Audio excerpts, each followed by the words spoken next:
Welcome to Relation Tales. Please like this video and subscribe Relation Tales. We're grateful for each and every one of you. Let us know where in the world you're tuning in from. We'd love to hear from you in the comments. Let's begin. I never thought betrayal would come crashing into my life in such a brutal, unapologetic way. My name is Nathan Cole, and by 38, I'd built a life most men would consider steady. A career as a construction manager in Houston, a home paid off with my own sweat, and a routine that gave me stability. Early mornings at the gym, long shifts on job sites, and evenings where I believed I was coming back to a partner I could trust. That partner was Emily Parker. When I first met her, she carried herself with a quiet kind of grace that drew people in without her even trying. She worked as an office assistant, and though her job wasn't glamorous, she had a sharp wit and the kind of confidence I admired. After a year together, I asked her to marry me. For a while, it was good, better than good. We laughed at the same dark jokes, shared simple meals, and slipped into a rhythm of life that felt comfortable. But comfort has a way of eroding into something else if you stop paying attention. Over time, she pulled away. The excuses came like clockwork. Headaches, late nights at work, too tired for anything beyond small talk. I try not to pressure her, convincing myself it was stress, maybe just a season. But as months turned into years, what used to be closeness felt more like an obligation. The warmth was gone. I held on anyway. I stayed faithful. I didn't seek distractions. My life stayed the same. Gym at dawn, job sites until evening, handling bills, cooking when she didn't, fixing what broke. I thought loyalty was enough. Then came that Thursday night. I'd had a rough day, juggling deadlines, battling a vendor screw-up, and driving home half exhausted but hopeful for a little peace. When I stepped through the door, Emily was sprawled on the couch, glass of wine half empty, scrolling her phone. "Hey," I said, dropping my keys in the bowl. "Dinner's in the fridge. I already ate," she replied without looking up. No kiss, no smile, no trace of the woman who once met me at the door with laughter. I reheated the meal and ate alone, the clatter of my fork echoing through the silence. Later, lying in bed, I reached for her hand. My voice was low, tentative. "I miss us, Em. I miss the closeness we used to have." Her eyes flicked toward me, flat and detached. Then she said it, words so sharp, they carved a permanent line through my life. "No need. I already got that taken care of at the office today." At first, I thought I'd misheard. My chest tightened, and I asked her to repeat herself. She did. Same tone, same blank shrug, like she was commenting on the weather. The world didn't spin. I didn't shout. I didn't crumble. I just stopped. It wasn't anger. It wasn't even jealousy. It was clarity, cold and sharp. She had just confessed to infidelity without remorse, without fear, without hesitation. And in that moment, my silence wasn't weakness. It was calculation, because Emily Parker had no idea who she had just awakened.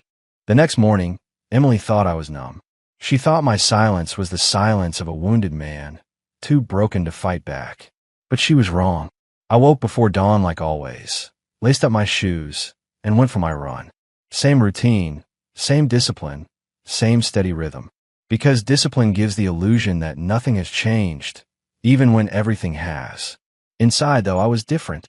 Her words from the night before replayed in my head. I already got that taken care of at the office. The casual cruelty, the dismissive tone, it wasn't just cheating. It was disrespect, a blade cutting deeper than betrayal itself. And I knew one thing for certain. If I moved against her, it had to be clean, calculated, and absolute. On my way to work, I made my first call. Marcus Reed, a longtime friend who ran a private security business. We'd known each other since high school, and over the years, I'd hired his team for a few site surveillance jobs on big construction projects. He was discreet, resourceful, and loyal. "I need eyes on someone," I told him simply. Marcus didn't ask questions. "Stop by my office after work. We'll set it up." That night, while Emily was in the shower, I stepped into the garage and pulled our shared bank statements from my filing cabinet. I wasn't expecting hotel stays. That would have been too obvious. But patterns tell their own stories. And sure enough, there they were. Lunch charges at restaurants just blocks from her office. Days she swore she hadn't eaten. Charges on afternoons she claimed to be slammed with meetings. I documented everything, page after page. Marcus installed a GPS tracker on her car, completely legal since it was jointly owned. Small, discreet, impossible to notice unless you knew what you were looking for. I didn't confront her. I didn't ask where she was going. I let her fill the silence with lies. Over the next 2 weeks, I became an observer in my own life. At home, I played my role, quiet, steady, detached. At work, I pushed through deadlines and stayed focused, though my mind ticked constantly through possibilities, outcomes, timing. Each night, I sat across from Emily at the dinner table, watching as she scrolled her phone, sometimes smiling faintly at messages she never shared. The GPS told me what she didn't. Stops at an unfamiliar building downtown. Detours late at night. The pattern was too regular to be coincidence. By the 3rd week, Marcus sent me proof. Clear video footage of Emily walking into a Hilton hotel with a man in a tailored suit. They weren't co-workers. They weren't friends. The time-stamped footage said it all. Her hand brushing his arm, his hand on the small of her back as they disappeared into the lobby together. I didn't flinch when I watched it. I didn't cry. I didn't rage. I just filed it away, like a foreman checking off a box on a list. Because now I had what I needed, evidence. Not suspicions, not hearsay. Facts. But facts alone weren't enough. I wanted precision. The next step was legal. I booked a consultation with Evan Mitchell, a divorce attorney recommended by a client I trusted. When I laid everything on the table, the surveillance footage, the bank records, the GPS logs, he didn't mince words. In Texas, infidelity can sway property division. If you want to protect yourself, you start now. Don't wait. Move assets you own before marriage to safety. Document everything. And don't confront her until you're ready to strike. His words were exactly what I needed. A blueprint. Over the next week, I quietly secured everything that mattered. My late father's firearms, handed to my brother for safekeeping. The title to my truck, locked in my office safe. A new checking account, opened in my name only, with a portion of each paycheck redirected discreetly. Every step was lawful, every move premeditated. At home, I played the part of the loyal, tired husband. Emily thought I was checked out, that I had accepted the distance between us. She filled the silence with her stories of traffic, bad coworkers, excuses about exhaustion. She even bought new lingerie, never once wore it for me. I nodded when she talked, responded when I had to, but in truth, I was already gone. And yet, I waited, because timing was everything. If I confronted her too soon, she could twist the story, cry, manipulate, claim misunderstandings. If I waited too long, I'd look like a fool who tolerated betrayal. No, my revenge needed to be swift, undeniable, and irreversible. One evening, I came home, dropped my bag on the counter, and noticed her purse abandoned on the couch. She disappeared into the bathroom, the sound of running water filling the house. I sat in silence, staring at that purse, knowing the GPS had placed her at the same unfamiliar building that very afternoon. I didn't even need fresh proof. I already knew. As the steam from her shower crept down the hallway, I thought, she has no idea she's already lost. From that night on, I wasn't gathering evidence for myself anymore. I was setting a trap for her. Every lie she told, every late night, every half-hearted excuse, I let her stack them higher and higher, building her own gallows without ever realizing it. At work, I moved with purpose. Deadlines got met. Contracts were signed. My future was stabilizing even as hers unknowingly collapsed. At home, I kept my face neutral. Inside, I sharpened the blade of my revenge until it gleamed. By the end of the 4th week, everything was ready. The footage, the logs, the financial records. My lawyer had prepared the documents. A divorce petition citing infidelity, a request for disproportionate property division. Every page airtight and enforceable. My money was safe. My assets were protected. My case was bulletproof. And Emily, she thought she was living 2 lives. One with me, one with him. What she didn't know was that I'd already detached mine entirely from hers.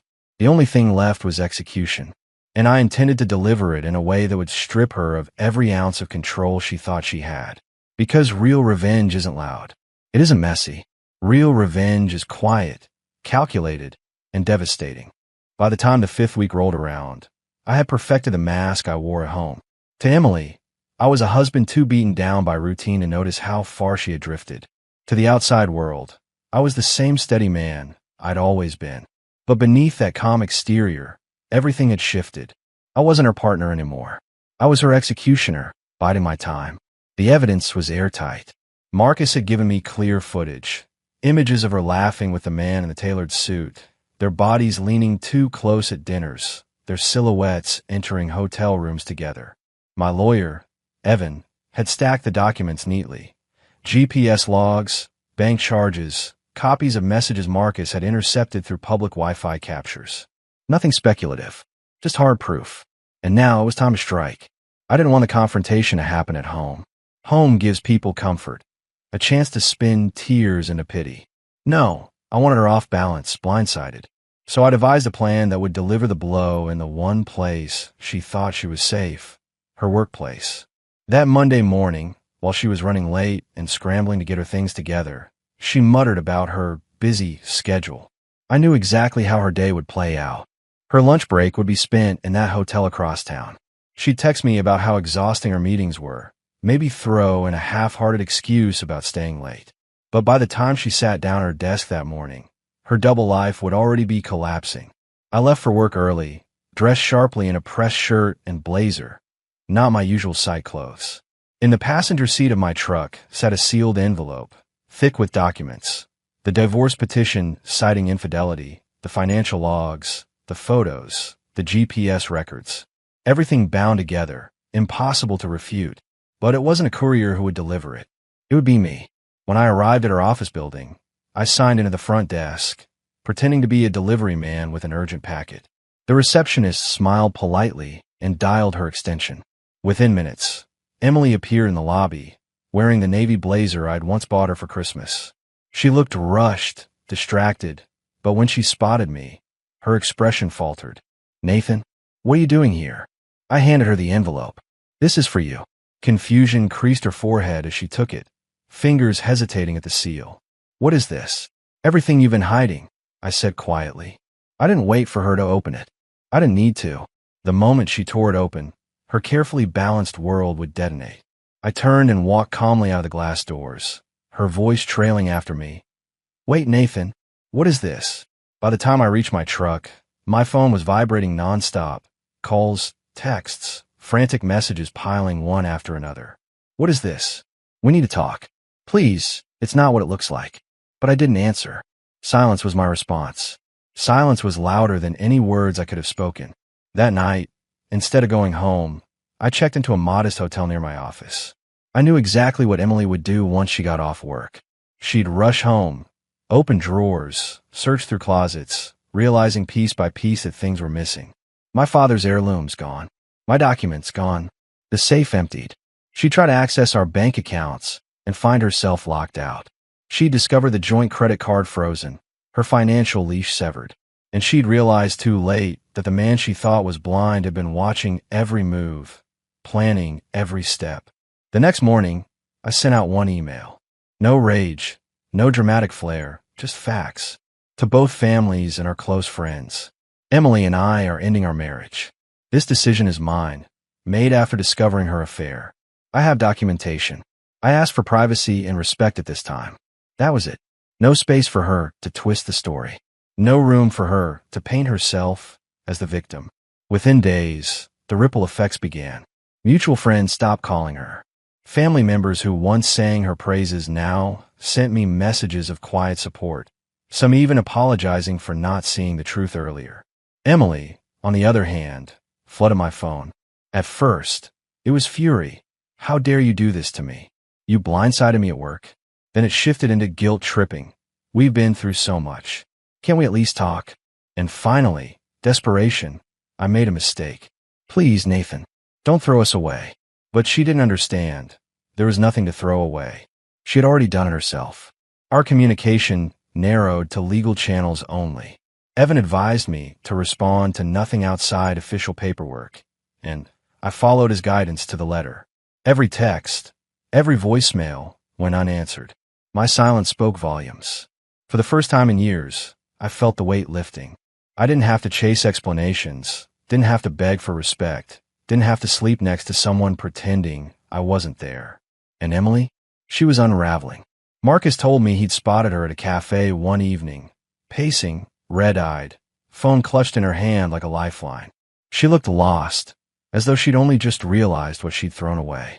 The divorce moved quickly. Texas law didn't favor adulterers, and the evidence made my case ironclad. I kept the house, my truck, and most of our joint savings. She walked away with her car and a modest settlement, far less than she would have gotten if she hadn't gambled with infidelity. When the final papers were signed, she sat across from me in the courtroom, eyes rimmed with shadows, her hands trembling slightly as she tried to hold herself together. She looked at me once, silently pleading for something, acknowledgement, forgiveness, maybe even anger. But I gave her nothing, just calm detachment, because the revenge wasn't in screaming or shouting.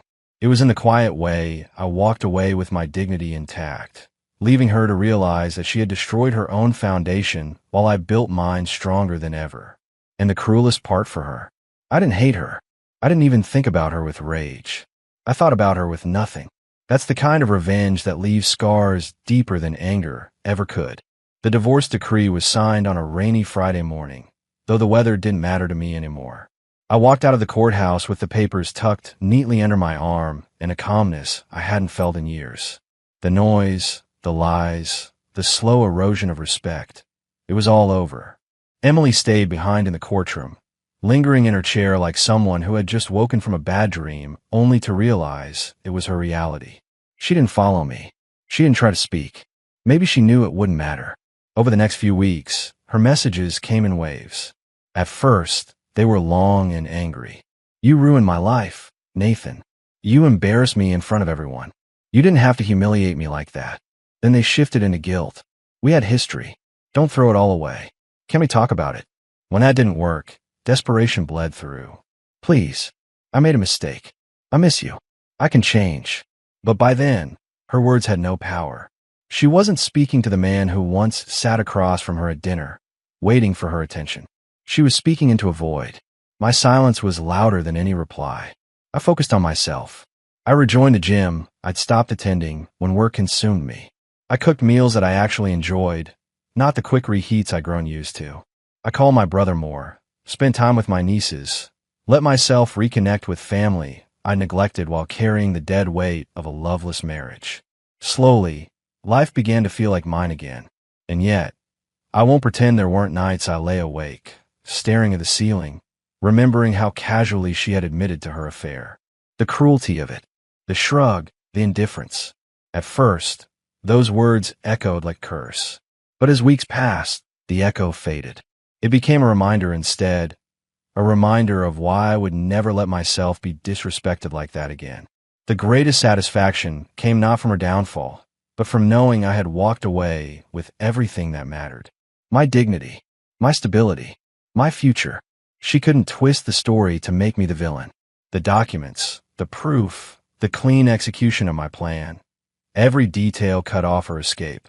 She had to face her own reflection and the choices that led her here. Months later, she tried again. A text on my birthday. Happy birthday. I hope you're doing okay. On Thanksgiving, I'm thankful for the years we had, even if they ended badly. At Christmas, she sent a photo of us from years back, captioned with a simple, Merry Christmas, Nathan. I never answered, not because I was bitter, but because I had nothing left to say. Once you've checked out in your soul, there's no returning. One evening, I took a quiet walk through my neighborhood. The air was cool, and the streets were lit with the soft glow of porch lights. I thought about how, for so long, I'd carried the weight of someone else's choices, someone else's disregard. And now it was gone. That's when I realized the true essence of revenge. It wasn't in catching her in the act, or even in watching her world collapse. The real revenge was walking away whole while she was left with pieces. It was living a life she could no longer touch, building a future she couldn't sabotage, and finding peace she could never steal. Because when a man respects himself, he doesn't fight for what's already broken. He doesn't beg. He doesn't chase. He simply leaves and never looks back. And that's exactly what I did.